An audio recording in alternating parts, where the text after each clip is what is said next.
Location, Wexford Hill Observatory, Northumberland, England time, October 12th, 1047. PM rain whispered against the slanted roof of the old observatory, a steady rhythm that mixed with the low hum of machines and the soft clicking of keyboard keys. Dr. Eleanor Ellie Shaw sat alone in the control room, her tired eyes flicking between blinking monitors and spectrograph data. Outside, the English countryside was wrapped in darkness, broken only by the occasional flicker of lightning far off over the moors. It had been a quiet evening, quiet enough that Ellie was nearly ready to shut things down for the night. Then, at 10:47 p.m., something pulsed on the screen, a rhythmic wave, distinct, familiar. Her hand froze above the keyboard. She leaned in closer, her breath fogging the monitor. A beat. A sequence. A signature. Not natural. Her heart stuttered in her chest. The signal was back. She had seen this signal before, when she was 12. She still remembered the way her father, Professor Martin Shaw, had locked himself in the attic, office for days after discovering it, and then the disappearance, the one no one ever explained. 21 years ago, and yet the pattern never left her memory. Ellie fumbled with her recorder. Wexford log, timestamp 10:47 p.m., October. 12, unidentified signal repeating at 1.9-second intervals. Pattern matches archival waveform from Project Echo. She stopped herself. Even saying it out loud felt like tempting fate. The signal repeated. Not just a wave this time, layered harmonics, modulations, intentional structures, intelligent design. She ran it through filters, Fourier transforms, then paused. Her fingers hovered. There was something underneath, an embedded pattern, binary just like before. Her computer cracked part of it and displayed raw coordinates, 35° N, 111° W, Arizona. Her blood ran cold. She wasn't alone. Location, Coconino. County, Arizona, same time, Daniel Reyes shifted in his Ranger truck, sipping lukewarm coffee as static buzzed from the old CB radio. The desert night was quiet. Coyotes had stopped howling 10 minutes ago. That was always a sign something was off. Then the ground beneath him shuddered. Just a tremor, he told himself. Then he looked up. The stars blinked, literally blinked, as if something vast and unseen had momentarily eclipsed the sky. A silent pulse surged through the atmosphere. His truck's radio screeched, and for a heartbeat, the screen of his GPS went black. Then it lit up. Incoming. Coordinates received, he leaned forward. Coordinates that matched a restricted canyon zone. And then, as he stared at the screen, something above him fell, fast, bright, trailing light and vapor. Not a meteor, controlled. It vanished behind the canyon walls in a muted explosion. He didn't hesitate. He turned on the siren and sped toward it.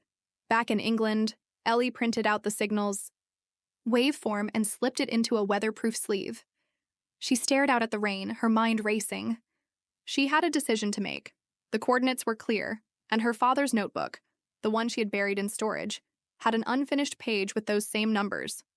She grabbed her coat, and for the first time in over 2 decades, she allowed herself to believe. Maybe he hadn't left her. Maybe he had gone to meet them.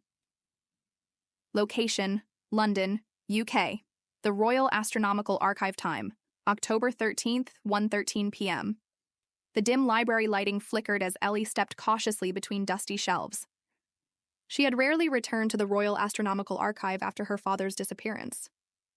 It was a place frozen in time, too full of ghosts. Her father's research had been classified years ago, pulled into government black folders, tagged with the kind of warnings that only whispered, "Don't ask." But Ellie knew what she was looking for: Box A47. His personal effects, unsealed only last year under her quiet petition. She reached the back of the archive room, heart thudding as she ran a finger along the wooden boxes stacked high like tombstones. There it was, the black metal case with her father's initials, MS. She opened it slowly.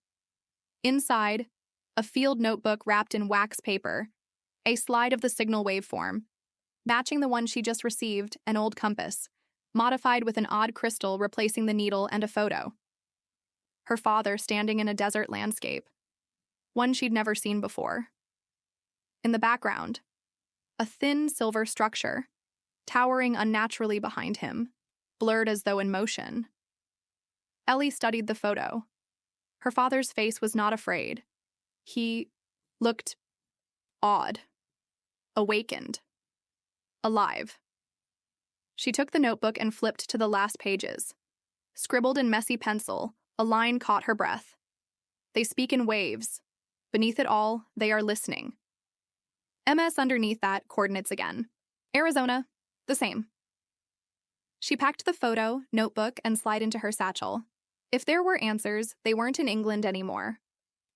Location, Coconino National Forest, Arizona time, October 13th, 7:02 a.m. local time. Daniel parked just beyond the canyon, hidden by sandstone pillars. His boots hit the dry gravel as he stepped out, cautiously scanning the area. Smoke drifted lazily over the ridge, thin and white, not from fire but from something burning clean.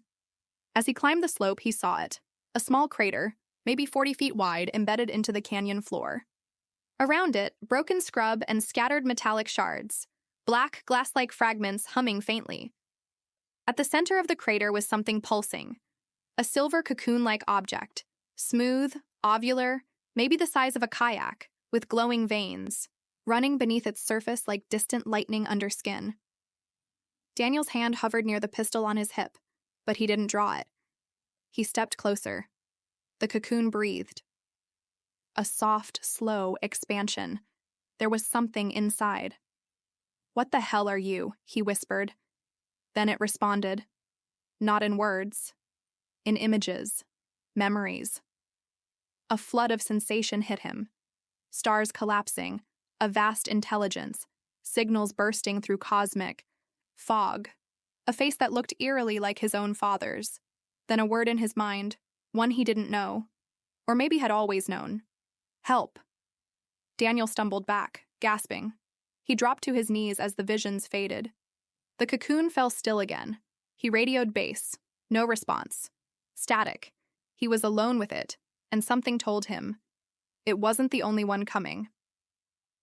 Location: Coconino County, Arizona. Restricted Canyon. Zone time, October 14th, 8:22 p.m. The air was electric. The moon hovered low and yellow, casting eerie shadows across the canyon walls, as the silver cocoon flickered with light, its pulses growing faster, like a heartbeat speeding up. Daniel had stayed near it all day, alternating between awe and dread. He hadn't slept. Couldn't. Whatever was inside the object was aware of him, watching him. He paced back to the edge of the site to check the perimeter. That's when he saw the headlights, distant at first, bouncing across the desert terrain. One vehicle, small, civilian. He reached for his binoculars. A woman, driving alone. What the hell? Ellie gripped the steering wheel, heart pounding as she drove deeper into the canyon, guided only by the old GPS coordinates and instinct. She hadn't told anyone, not her university, not the archive, not even her assistant. This was personal. When she turned the final bend and saw the shallow glow in the distance, she knew. She was close. Too close. Her tires crunched over gravel and stopped. A figure stood ahead, blocking her path. A man, tall, armed. Ellie stepped out slowly, both hands visible. "You don't want to be here," Daniel called out. "Too late," Ellie replied, lifting her satchel. "I think you and I are here for the same reason." Daniel eyed the notebook in her hand. British accent. Scientist, astrophysicist, figures. He hesitated, then lowered his hand from his weapon. "I'm Daniel. Ranger." "Ellie Shaw." Daniel frowned. "Shaw. Shaw like Martin Shaw? From Project Echo?" She blinked. "You know my father?" Daniel nodded. "My dad knew him. They worked together back before the NSA pulled the whole thing underground." Ellie's breath caught. The coincidence was too exact. This place, this man, this moment, it all connected. They approached the object together. The silver shell had begun to crack down its center, glowing lines deepening. Mist leaked out. The temperature dropped rapidly. Ellie's breath fogged. In front of her. Her heart raced as she reached out. Daniel stopped her. It might not be safe. Neither is ignorance. With a click hiss, the cocoon split open. Light burst outward in a low golden wave that didn't blind but revealed. Inside lay a humanoid figure. Pale silver-blue skin, eyes closed, body wrapped in a gauzy membrane. Neither machine nor flesh. Something in between. Something made for survival. It opened its eyes. Ellie gasped. The being's gaze locked with hers. And a word bloomed in her thoughts. The same one Daniel had heard before. Help. Location. NSA. Black site. Arizona time. Same night, Agent Tyler Cross watched a monitor flicker with infrared feed from a satellite drone. A red heat signature had just spiked at the impact site. Then two more. Human. He leaned toward the screen, jaw clenched. Target has surfaced. Extraction team mobilizing. Back at the canyon, the being, Alex 3, tried to sit up, weak, trembling. Ellie reached toward it instinctively, ignoring Daniel's protests. It's afraid, she said. I can feel it. Daniel knelt beside her, eyes still on the sky. We won't be alone for long. A flash of light in the distance. Not lightning. Helicopter searchlight. They had to move, and fast. Location, Desert Canyons, Arizona time. October 14th, 9:03 p.m. The rotors of a black chopper cut through the desert night like a blade through silk. Down in the canyon, Daniel and Ellie heard it before they saw it. A low, predatory thrum that vibrated through the stone and into their bones. Alex 3 sat slumped between them, its silvery skin dulling. The contact with Earth's atmosphere was weakening it. It needed shelter, time, something neither of them had now. They're tracking the energy surge, Daniel said grimly. It lit up half the satellites over the western U.S. Someone knew. This was coming. Ellie helped Alex 3 to its feet. It was humanoid, but taller, and moved like it was underwater. Fluid, slow, graceful even in its pain. It's not hostile, she insisted. We can't let them take it.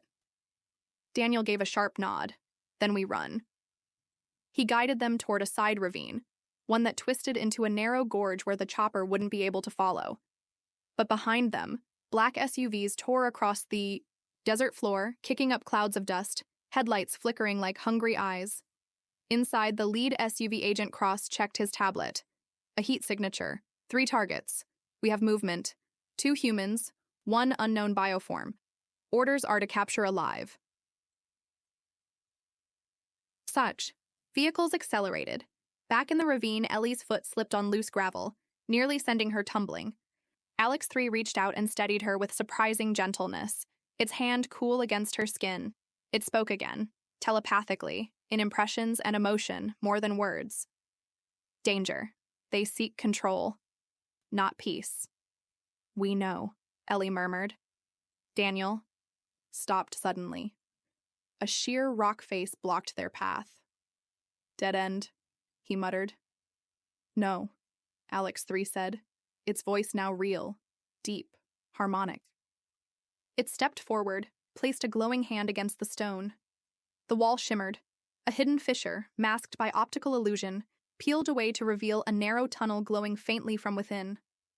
Alien architecture lined the sides, metal and stone, fused seamlessly. This isn't your first visit here, is it? Ellie whispered. Alex 3 turned to her. We came long ago, before your kind forgot. They slipped inside the passage. The wall sealed behind them, disappearing into darkness. Outside, Agent Cross and his team found only silence. No heat signature, no signs. Vanished. Damn it. Cross hissed. We're not alone out here. He tapped his earpiece. Initiate. Phase 2. Bring in the Hive drones. We're done playing nice.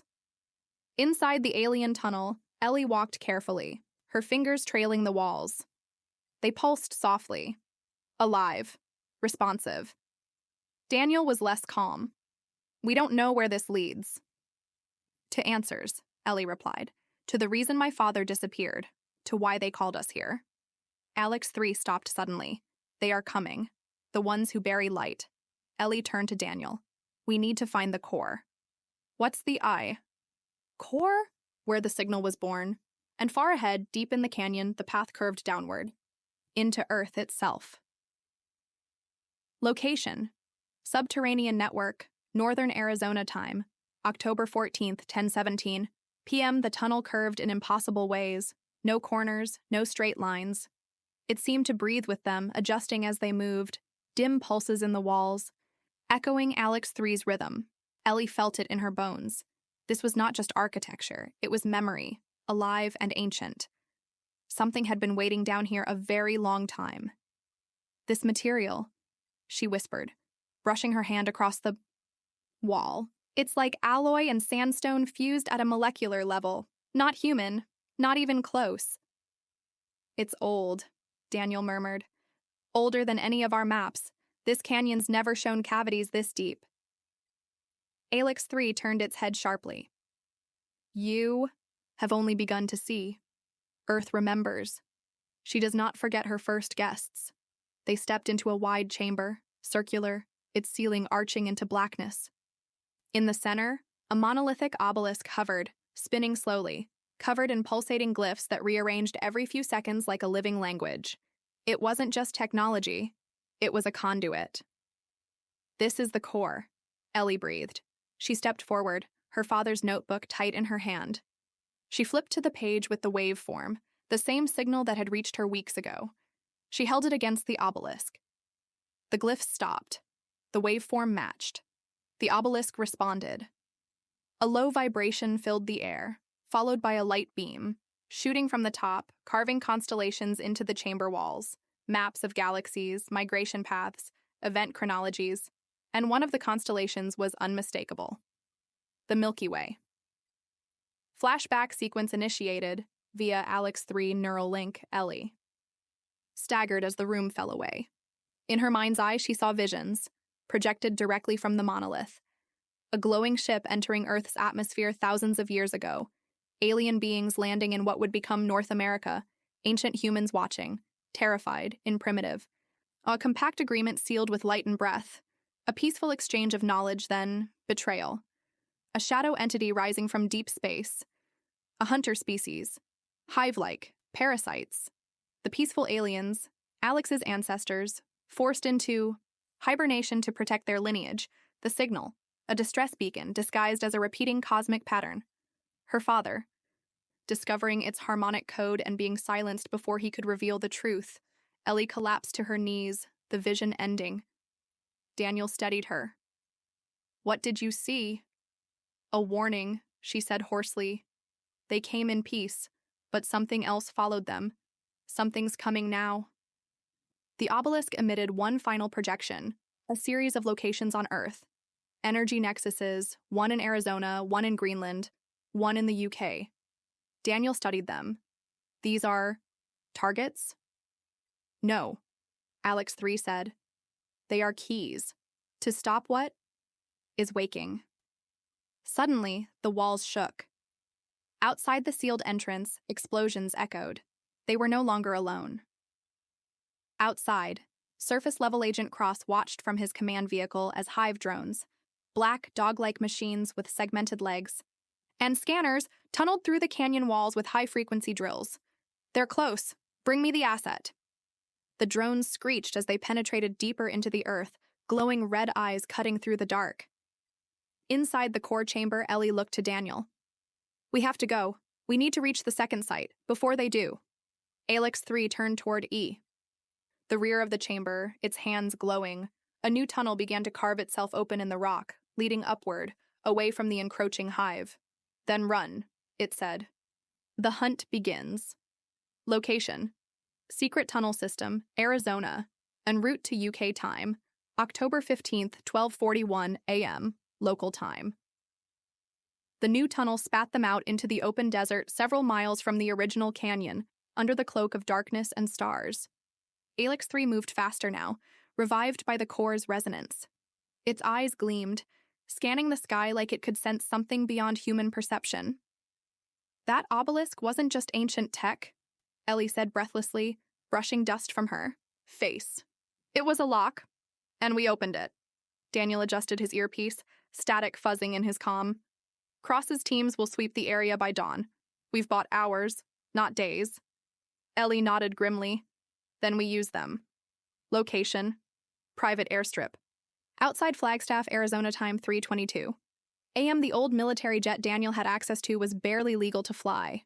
It had no transponder, no flight plan, just speed and stealth. Ellie sat in the back with Alex 3, watching as it manipulated the onboard monitor, using only its mind to display celestial alignments and planetary pulses. The alien stared at Earth like someone missing a memory. "We were here before your ancestors spoke words," it said. This planet held peace. Now it trembles. From what?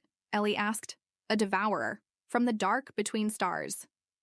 Flash cut. NSA base Arizona Agent Cross was furious. They escaped. The Hive drone returned with nothing but static, feedback, and distorted telemetry. Cross slammed his fist against the table, then stared at the technician. Initiate Echo Protocol. Track Shaw. Globally. The technician hesitated. Sir, Echo Protocol hasn't been authorized in over 20 years, then wake whoever can sign it. Because if we don't stop them, we won't survive what's next. In the jet, over the Atlantic Ocean turbulence rocked the plane, but Alex 3 remained still, eyes closed in meditation. Ellie studied it with equal parts wonder and anxiety. It had healed. Its skin shimmered like a living liquid. But it wasn't just healing, it was changing. "You're adapting," she whispered. "This form was not made for Earth's fear. But fear shapes us." Daniel piloted ahead, his voice coming through a crackling intercom. ETA to London, 4 hours. We land in a remote glider field near Salisbury. Ellie traced her father's notes. The UK site, an underground chamber beneath Stonehenge, hidden for centuries. Her father had believed it was a myth. She now knew better. Elsewhere, orbiting low Earth, unbeknownst to them, something had been watching. A ship, sleek, black, like a living shadow, floated high above Earth. No emissions, no light. Inside, a dozen beings stirred. Not like Alex 3. These were hive-born eyes hollow, mouths fused shut. Their thoughts were shared, singular, pure. The leader opened its mind to Earth and found a signal had been triggered, a signal it had hunted across stars. The hunt was now live. Location: Salisbury Plains, UK time, October 15th, 4:12 p.m., local time. Jet landed quietly at a private glider airfield outside Salisbury, the sun low and blood orange on the horizon. From the distance, the ancient silhouette of Stonehenge stood, like a timeless sentinel, its great stones casting long shadows across the field. Ellie stepped out first, breathing the crisp English air. Alex 3 followed, cloaked in a dark trench coat and scarf. An odd sight, but necessary. Despite its shifting form, it still glowed faintly in low light. Daniel checked their gear and motioned them toward a modified Land Rover waiting nearby. "We're off the grid here. Old contact of mine owes me favors, but we'll have to move fast. Cross won't stop chasing." "He won't be the only one," Ellie muttered. As they approached the monument, Alex 3 grew still. It extended a hand toward the ancient stones. "This place remembers." The air pulsed around them, faint harmonics vibrating through their skin. Birds scattered. The grass swayed without wind. Ellie opened her father's notebook again. The last page had a scribbled phrase. "Beneath the ring, where silence fell, lies the truth and the traveler's bell." They stepped inside the stone circle. Tourists had long been cleared for the evening, thanks to Daniel's anonymous call to local authorities. Underneath the central heel stone, Ellie found it. An iron ring embedded in the earth, rusted and half-buried. Daniel pried it open. Beneath was a narrow spiral staircase, descending into pure darkness. "No way, this is on." "Any tour map," he said, swallowing hard. "It predates your maps," Alex 3 replied, stepping down first. Below ground, the resonance chamber. The staircase spiraled down for what felt like centuries before opening into a massive subterranean room lit by bioluminescent veins in the stone. Pillars of crystal arched overhead, humming, with a soft alien energy. In the center stood a spherical chamber, suspended by electromagnetic fields. Within it, a dormant pod, similar in design to the obelisk in Arizona, but cracked, leaking faint silver light. Alex 3 approached with reverence. "Of my kind," it said. "Left behind, dormant, or dying." Ellie reached out, placing her palm on the pod. Suddenly, memories flooded the room.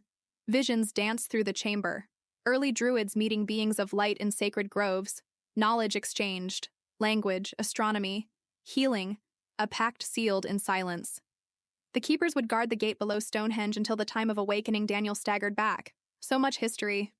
We've built over their bones. Suddenly, alarm of foreign signals surged through the chamber. The pod pulsed violently. Alex 3 spun around. "They've found us." Above ground, Hive drones dropped from a low hovering aircraft, slamming into the stones like bullets. Tourists screamed. Agents in black suits surrounded the area, inside the chamber. The pod cracked open, revealing a second alien, emaciated, eyes dim, body flickering like a dying hologram. It looked at Alex 3 and whispered telepathically, "Too late. They come. The star hunger awakens." The Hive had reached Earth. Location: subterranean chamber beneath Stonehenge, UK time, October 15th, 5:12 p.m., local time. The newly awakened alien, weak, trembling, was barely able to lift its head. Alex 3 knelt beside it, communicating through pulses of light across its skin. Ellie stepped closer, heart pounding, watching the silent exchange. "What is it saying?" she whispered. Alex 3 turned, voice heavier now. "The Hive knows. The next gate is opening. And we are not ready." Suddenly, the chamber trembled. Above ground, Hive drones unleashed plasma blasts against the monolithic stones of Stonehenge, their goal clear: destroy the gate before its secret could be used. Ellie felt it in her bones, like the earth itself, was crying out. "They're trying to collapse the chamber," Daniel yelled, grabbing Ellie's arm. From the ceiling, dust and shards began to rain down. The ancient architecture groaned. "We have to evacuate the pod," Ellie shouted. The dying alien reached toward her, its hand hovering in the air. Not to hurt her, but to give her something. A vision. Flash. Vision, sequence. Stars burning. Worlds consumed by black tendrils, entire civilizations silenced. The Hive spreading like an interstellar plague. But at the center, one planet pulsing with resistant energy. Earth. And in Earth's defense, 3 ancient keys scattered in sacred sites, Arizona, Stonehenge, and one lost beneath the Scottish Highlands. The vision ended. Ellie fell back, gasping. "There's a third site," she whispered. "Scotland. That's where we go next." But Alex 3 didn't move. It stayed beside the pod, a glow forming beneath its skin. "You must go. I will hold the breach." Ellie shook her head. "No, you're coming with us. If I leave, the Hive breaches this chamber, and the knowledge dies." Suddenly, a roar echoed above. Agent Cross descended into the chamber, gun raised, Hive drones behind him. "This ends now. Shaw, you're interfering with global security." Daniel aimed his own weapon, shielding Ellie. "You're working with them," Ellie growled. "You're letting the Hive in." Cross smirked. "I'm surviving. There's no fighting this. We adapt, or we perish." Then, the ancient chamber surged with light. Alex 3 stood tall now, fully glowing, eyes lit with defiance. Then perish. It raised a hand, unleashing a pulse of electromagnetic energy that threw Cross and his drones against the walls. Crystals cracked. The ceiling began to collapse in earnest now. "Run!" Alex 3 shouted. Daniel grabbed Ellie, dragging her through the collapsing tunnel. The pod, the crystal chamber, Alex 3, all disappeared behind a wall of fire and stone. Surface, 5:45 p.m. The sun dipped behind the horizon as Ellie and Daniel emerged, battered from the hillside. In the distance, Stonehenge smoked. No more agents, no more drones, just silence. That night, safe house, outside Edinburgh, Scotland. Ellie stared at her father's journal, replaying the vision again and again in her mind. 3 gates. 1 left. Daniel poured 2 cups of coffee and handed her one. We'll find it. We'll finish this. Ellie looked out the window at the stars. 1 pulsed red. The Hive was still coming. Location: Scottish Highlands, UK time, October 16th, 9:03 a.m. local time. The wind howled through the heather-covered hills as Ellie, Daniel, and a local guide named Isla McRae trekked deep into the Isle of Skye. Mist clung to the mountains like breath on glass, hiding what lay beyond. They had decoded the final location from Ellie's father's notes, cross-referenced with the vision from the dying alien. Isla, a folklore scholar with connections to secret druidic archives, agreed to help them, if only because she had seen signs too. The old songs speak of a light from the sky, Isla said, leading them through a narrow stone pass. A visitor who fell into the earth and whispered to the hills. They reached the mouth of a hidden cave system, sealed for centuries by rock slides and time. But as Ellie approached, the stone markings on the entrance began to shimmer faintly. It's responding to me, she said, awe in her voice. Deep within the cave, the tunnels twisted and coiled like veins beneath the mountains. Symbols lined the walls, ancient Celtic glyphs combined with clearly alien iconography. This was a union, Isla murmured. Our ancestors didn't just see them, they walked with them. Deeper in, they reached a vast underground cathedral, where light cascaded from a circular skylight above, though there was no sun in the sky. In the center stood the 3rd core beacon, an obelisk similar to the one in Arizona, though more refined, humming with energy. When Ellie approached, it lit up. She placed her hand on the surface. Suddenly, the obelisk dissolved into light. A circular platform rose, revealing a holographic map of the Milky Way, with Earth blinking violently in red. A pulse extended from Earth outward, toward a distant star system. Daniel frowned. It's not just Earth they're after. Earth is a gateway. Ellie realized the Hive didn't want to destroy Earth. They wanted to use it. Back above ground, same time unknown to the trio, Agent Cross had survived the Stonehenge collapse. Now scarred and colder than before, he stood with a team of Hive integrated soldiers watching from a high ridge. They're close to activating it. Do not engage until they unlock the beacon, he ordered. Behind him, the same sleek black alien ship from earlier in orbit began descending, cloaked to the naked eye but visible to Cross's enhanced contact lens. Inside the cathedral, the core, beacon glowed brighter. Isla touched the edge of the platform and instantly convulsed. Her eyes rolled back, body stiffened. She's being uploaded, Ellie cried. Alex 3's voice echoed in Ellie's mind from memory. Some humans can interface. They are echoes of the Keepers. After seconds of seizure-like stillness, Isla gasped and collapsed into Daniel's arms. They're here, she whispered. And they have begun the harvest. Final scene. Drone view. London, UK. The sky flickered.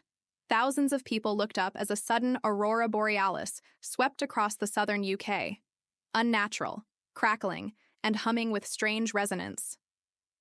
Street lights went out. Cell phones failed. The first wave was coming. Location: Scottish Highlands Core Beacon. Site time October 16th, 6:44 p.m. Local time.